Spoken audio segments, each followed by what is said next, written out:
भंडारा गोंदिया जिला वासियों के लिए खुश खबर है। अब आपका मनपसंद channel BS crime India news अब आपके केबल नेटवर्क पर, जी हां, अपने केबल नेटवर्क के एशियन चैनल नंबर 50 पर उपलब्ध है। BS क्राइम इंडिया न्यूज पर खेल, राजनीतिक, क्राइम, साहित्य व अन्य खबरें प्रकाशित की जाती है। हमारे साथ जुड़ने के लिए तथा हमारे चैनल में खबरें, विज्ञापन आदि के लिए संपर्क करें 8669151757 पर। जनता का भरोसा, विकास का वादा। प्रभाग क्रमांक 10 से शमशेर खान ही सच्चा इरादा।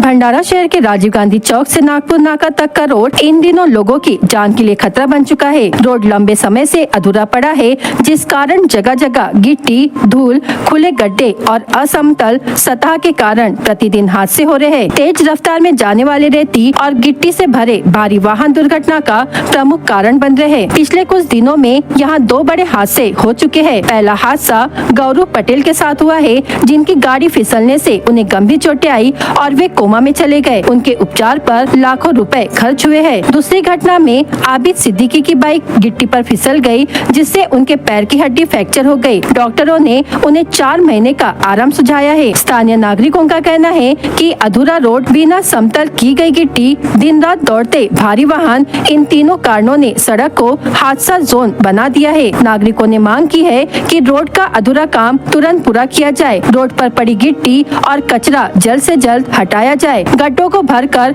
सड़क समतल की जाए। जब तक रोड पूरा नहीं होता, तब तक भारी वाहनों के आवागमन पर रोक लगाई जाए। प्रशासन ने कार्रवाई नहीं की तो नागरिक आंदोलन करेंगे। नागरिकों का कहना है कि रोजाना खतरों में सफर करना मजबूरी बन चुका है। यदि जल्द से जल्द इस मुद्दे पर ठोस कार्रवाई नहीं हुई तो वे सड़क पर उतरकर आंदोलन करने को बाध्य होंगे। नगर परिषद के आगामी चुनाव में इस बार नगराध्यक्ष पद अनारक्षित वर्ग के लिए आरक्षित किया गया है। इसका अर्थ है कि अब किसी भी वर्ग की महिला इस प्रतिष्ठित पद के लिए चुनाव लड़ सकती है। उम्मीद थी कि इस बार नए महिला चेहरे सामने आएंगे, लेकिन अब तक अधिकतर वही नाम चर्चा में है जो पहले से राजनीति में सक्रिय है या किसी पुरुष नेता के परिवार से जुड़े हुए हैं। नगर परिषद के सभी प्रभागों में 50% महिला आरक्षण लागू होने के कारण राजनीतिक दलों में हलचल तेज हो गई है। अब हर दल युद्ध स्तर पर अपने अपने प्रभागों में मजबूत महिला उम्मीदवार खोजने में जुटा है। नेताओं ने संभावित नामों से संपर्क शुरू कर दिया है और हर उम्मीदवार की राजनीतिक क्षमता का आकलन किया जा रहा है। कुछ प्रभागों में महिलाओं का उत्साह चरम पर है और वे पूरी तैयारी के साथ मैदान में उतरने को तैयार है, जबकि कुछ स्थानों पर अभी भी उपयुक्त नेतृत्व का अभाव दिखाई दे रहा है। महिला नगराध्यक्ष पद आरक्षित होने के बावजूद राजनीति में पुरुष वर्चस्व साफ दिख रहा है। ऐसे में यह देखना दिलचस्प होगा कि कौन सी महिला इस पुरुष प्रधान राजनीति में अपनी पहचान बनाकर नेतृत्व का नया चेहरा साबित करती है। जनता का भरोसा, विकास का वादा। प्रभाग क्रमांक 10 से शमशेर खान ही सच्चा इरादा। उमरेड पौनी करांडला व्याघ्र अभयारण्य अपनी प्रसिद्ध शैडो नामक बाघिन और उसके 3 शावकों के लिए जाना जाता है। इस बाघिन के परिवार को देखने के लिए न केवल महाराष्ट्र के विभिन्न हिस्सों से बल्कि देश विदेश से भी बड़ी संख्या में पर्यटक यहाँ आते हैं। भंडारा जिले के पौनी पुलिस थाने का एक दल आधी रात के समय पौनी से खापरी के बीच स्थित व्याघ्र प्रकल्प क्षेत्र के गांव में गश्त कर रहा था। जब पुलिस दल पौनी की ओर से लौट रहा था, तभी अचानक शैडो बाघिन अपने 3 शावकों के साथ सड़क पर सामने आ गई। वाहन में मौजूद पुलिस कर्मचारी सूर्या खराबे ने इस दुर्लभ दृश्य को अपने मोबाइल में कैद कर लिया। अक्सर दूर दूर से आने वाले पर्यटकों को बाघ का दीदार नहीं हो पाता, लेकिन उस रात पेट्रोलिंग पर निकले इन पुलिस कर्मियों को शैडो और उसके 3 शावकों का यह रोड शो देखने का अनोखा सौभाग्य मिला। इस दृश्य ने पुलिस कर्मियों को रोमांच और खुशी से भर दिया। भारतीय मौसम विभाग ने पूर्व विदर्भ क्षेत्र के लिए अगले 3 दिनों 28 से 30 अक्टूबर के लिए येलो अलर्ट जारी कर दिया है। इस अवधि में कई स्थानों पर गरज चमक के साथ तूफानी बारिश होने की संभावना जताई गई है। मौसम विभाग ने चेतावनी दी है कि भारी वर्षा के कारण कुछ इलाकों में नुकसान हो सकता है। जल जमाव, पेड़ गिरने और बिजली गिरने जैसी घटनाएं भी संभव है। भंडारा जिले के आपदा प्रबंधन अधिकारी अभिषेक नामदास ने सोशल मीडिया के माध्यम से एक वीडियो वीडियो जारी करते हुए नागरिकों और किसानों से सतर्क रहने की अपील की है। उन्होंने कहा कि आने वाले 3 दिनों में मौसम में अचानक परिवर्तन देखने को मिल सकता है, इसलिए लोग सावधानी बरतें। जनता का भरोसा, विकास का वादा। प्रभाग क्रमांक 10 से शमशेर खान ही सच्चा इरादा। मोहाली तहसील के अंतर्गत आने वाली कई ग्राम पंचायतों का कार्यकाल फरवरी 2026 में समाप्त हो रहा है। हालांकि अब तक वार्ड सदस्य आरक्षण की घोषणा नहीं की गई है, जिससे यह सवाल उठने लगा है कि क्या निर्धारित समय पर ग्राम पंचायत चुनाव हो पाएंगे। सरपंच पद का आरक्षण पहले ही घोषित किया जा चुका है, जिसके अनुसार सरपंच पद के संभावित उम्मीदवारों ने अपनी चुनावी तैयारियां शुरू कर दी है। लेकिन जब तक वार्ड सदस्य आरक्षण घोषित नहीं होता, तब तक चुनाव प्रक्रिया शुरू होना मुश्किल दिखाई दे रहा है। यही कारण है कि समय पर पंचायत चुनाव होने को लेकर अनिश्चितता बनी हुई है। स्थानीय नागरिकों और संभावित उम्मीदवारों में इस बात को लेकर नाराजगी बढ़ रही है कि चुनाव विभाग की ओर से अभी तक वार्ड सदस्य आरक्षण की लॉटरी निकालने की तारीख भी तय नहीं की गई है। इससे सरपंच पद के लिए तैयारी कर रहे उम्मीदवारों की उम्मीदों पर पानी फिरता नजर आ रहा है। अनुसूचित जाति उप आरक्षण के विरोध और अम्बेडकरी आंदोलन को नई दिशा देने के उद्देश्य से भंडारा में बड़े पैमाने पर जन आक्रोश मोर्चा आयोजित किया गया है। यह मोर्चा शुक्रवार 31 अक्टूबर 2025 को सुबह 11 बजे निकाला जाएगा। इसकी शुरुआत शास्त्री चौक स्थित दसरा मैदान से होगी और समापन जिलाधिकारी कार्यालय पर किया जाएगा। आंदोलन का मुख्य उद्देश्य अनुसूचित जातियों में उप आरक्षण के विरोध में आवाज उठाना है। आयोजकों का कहना है कि उप आरक्षण का यह निर्णय संविधान में प्रदत्त समानता के मूल अधिकारों का उल्लंघन करता है और यह निर्णय दलित समाज को स्वतंत्र राजनीतिक स्वायत्तता से वंचित करेगा। इसलिए इस निर्णय को रद्द करने की मांग सरकार के समक्ष जोरदार ढंग से की जाएगी। इस मोर्चे के माध्यम से आरक्षण की मूल भावना की रक्षा, दलित समाज के राजनीतिक सशक्तिकरण, सामाजिक और शैक्षणिक अधिकारों की सुरक्षा तथा मतदान प्रक्रिया में होने वाले अन्याय को रोकने की बात उठाई जाएगी। आयोजकों ने अपील की है कि अधिकारों की इस लड़ाई में अब खामोश रहना ठीक नहीं। जिनके पास जमीन नहीं, कम से कम उनके पास अधिकार तो रहे। इस संदेश के साथ भंडारा जिले के सभी प्रगतिशील, मानवतावादी और सामाजिक न्याय में विश्वास रखने वाले नागरिकों से बड़ी संख्या में इस आंदोलन में शामिल होने का आह्वान किया गया है। महाराष्ट्राचे मुख्यमंत्री माननीय देवेंद्रजी फडणवीस यांनी एका मुलाखती दरम्यान सांगितलं की आम्ही येत्या 3 महिन्यामध्ये SC चे उपवर्गीकरण लागू करणार आहोत।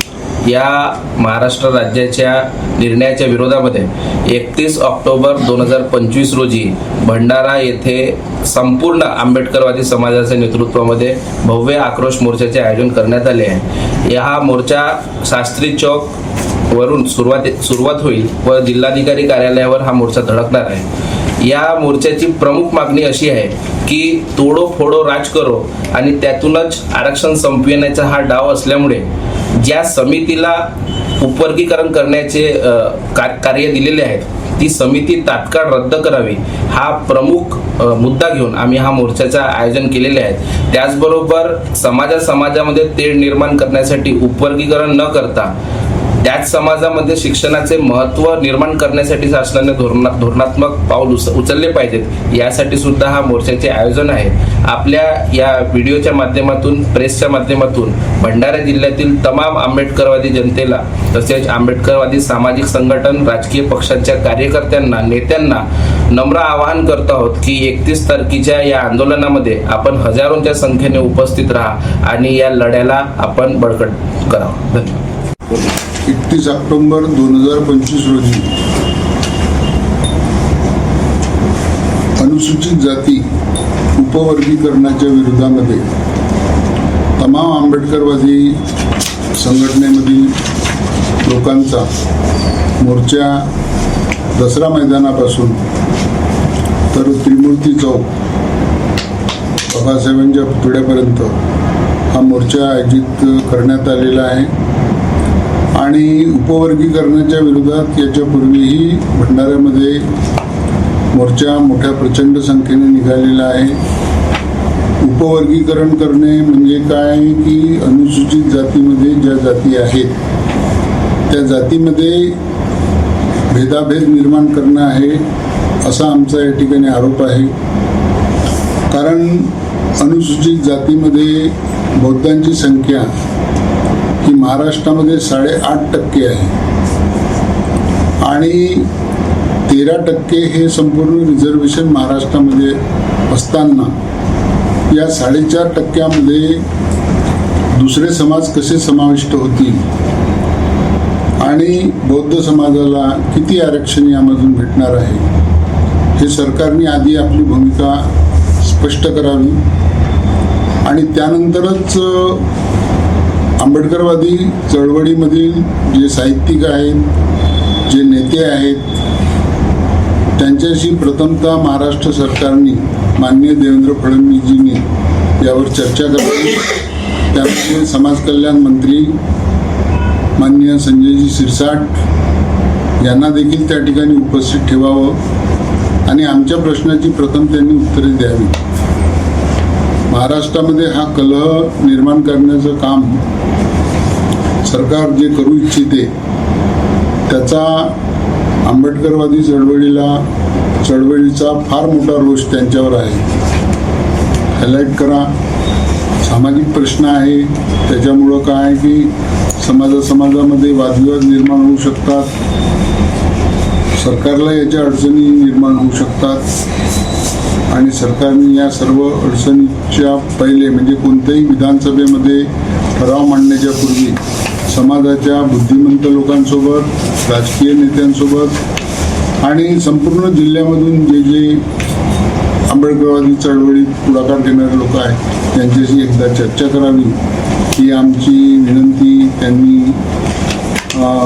लक्षात घ्यावी. भंडारा शहर में विभिन्न कार्यक्रमों, राजनीतिक आयोजनों और सामाजिक प्रचारों के लिए जगह जगह बैनर लगाए जाते हैं, परंतु इसमें से कई बैनर सही तरीके से बांधे नहीं गए हैं, जिस कारण वे राह चलते नागरिकों के लिए परेशानी और दुर्घटना का कारण बन रहे हैं. कुछ दिन पहले तेज हवा के कारण एक बैनर खिसककर राहगीर के सिर पर गिरा. सौभाग्य से कोई बड़ा हादसा नहीं हुआ, लेकिन ऐसी लापरवाही भविष्य में गंभीर दुर्घटना का कारण बन सकती है. मुख्य सड़कों तथा चौराहों पर लगे ढीले बैनर कभी भी अचानक गिर सकते हैं, जिससे वाहन चालक को और पैदल चलने वालों को सीधा खतरा है. नागरिकों का कहना है कि बैनर नीचे लटकने से पैदल चलने वालों का रास्ता बाधित होता है. मोटरसाइकिल चालकों की विजिबिलिटी प्रभावित होती है. सड़कों के किनारे यह लटकते बैनर दुर्घटनाओं को न्योता देते हैं. BS क्राइम इंडिया न्यूज प्रशासन, आयोजकों और बैनर लगाने वालों से अपील करता है कि बैनर सही तरीके से और मजबूती से बांधे जाए. ढीले या क्षतिग्रस्त बैनरों की समय पर बदली मरम्मत की जाए. रास्ता बाधित करने वाले बैनर तुरंत हटाए जाए. नागरिक सुरक्षा को सर्वोच्च प्राथमिकता दी जाए.